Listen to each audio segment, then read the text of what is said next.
Hi, One Best PR Videos. I'm Peter Loshak. It's week 10 in college football. We are doing a regular call with Steve from collegefootballwinning.com. Guy who's a real deal when it comes to legitimate, hardcore college football spread analysis. And this week, he's going to discuss Iowa at Indiana.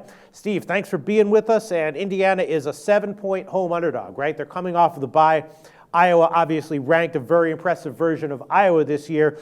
Should they be this big of a road favorite against Indiana off the bye? Obviously, they have the advantage in general in talent. Just a matter of where betting value might be. I actually thought that the under might be kind of a sneaky good play when it was like 60 and a half. I've seen that it's now recently taken a dip down to 59 or 59 and a half. I know Indiana's a big pass-heavy team, but I'm thinking that Iowa might be better at controlling the pace here. I'm kind of leaning under as far as the spread. I have no clue. I completely defer to you. Steve, what would you like to tell us about this game? I think, I'm always looking for value, and value can manifest itself in a number of different forms. In this case, it looks like in terms of football performance data, the statistics do not tell the whole story of these two teams. So, namely for Indiana. So let's look at Indiana. As far as Iowa is concerned, Iowa has not faced a passing offense quite like Indiana's yet this year. So the average passing offense that Indiana has faced so far this year ranks 80th. In fact, the best passing offense that Iowa has faced so far this year is Wisconsin. Indiana's passing offense ranks 26th in the country, and that's with an injured quarterback, Nate Sudfeld, who is out for a game and a half, and they still rank 26th even without that prolific quarterback. The average total offense that Iowa has faced this year ranks 86th. In the best total offense that Iowa's faced so far is Iowa State. They rank 36th. Indiana's total offense is definitely the best that Iowa will face.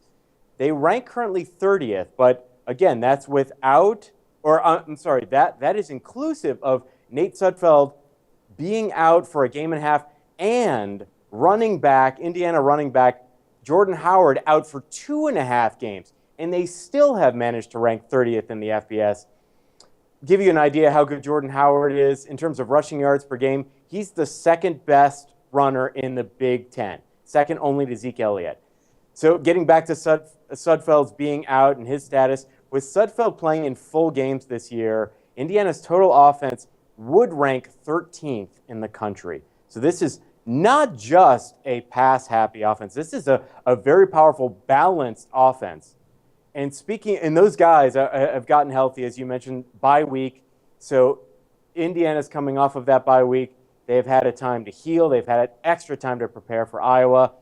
Iowa themselves could use a bye week right now. As I mentioned last week when we were talking about Iowa and Maryland, Iowa's quarterback, C.J. Beathard, is still not 100%. And I told you last week in the last video, before Northwestern, when Beathard got injured, he was averaging 4.68 yards per rush. So this guy, his legs were an important part of the Iowa overall offense. At Northwestern, when he got injured, that 4.68 yards per rush average was down to just 0.25 yards per rush versus Maryland last week when I mentioned this would be a problem. Beathard averaged negative 1.7 yards per rush. And again, he is still not healthy. So that part of their game is essentially eliminated. Speaking of Iowa and their running game, again, just like last week, no Jordan Canzeri, Iowa's leading rusher. Even though he's been out for the last 2 games, Canzeri is still the number 4 rusher in the Big Ten in terms of rushing yards per game. So Iowa is a run-first team. They have capable running backs. But again, Beathard is going to be ineffective in terms of his running ability for Iowa. And without Canzeri, they are forced to rely on a trio of good backs. But they also have some offensive line concerns. So if you look at how well they rushed last week, when again they were without Canzeri and with an injured or a hampered C.J. Beathard, they rushed for a season-low 2.5 yards per carry. So that should be a warning sign for those thinking that the number 9 ranked team, Iowa, looks like they should be more than a 7-point favorite here. I'm not so sure. There will be, once again, just like I mentioned last week, no starting defensive end and co-captain Drew Ott for Iowa. He led Iowa in tackles for loss the last 2 seasons. He was in the top 3 in sacks each of the last 3 seasons. Now, how important is it for Iowa to have a good pass rusher like Drew Ott in there, who won't be in there? Indiana's quarterback, Nate Sudfeld, he's number 1 in the Big Ten for passing yards per game, quarterback rating, and passing yards per attempt. So it is critical, and yet Drew Ott will be missing. He's gone for the season. Turnover margin. It seems like every video I'm talking about this with you, Peter, because it's so important.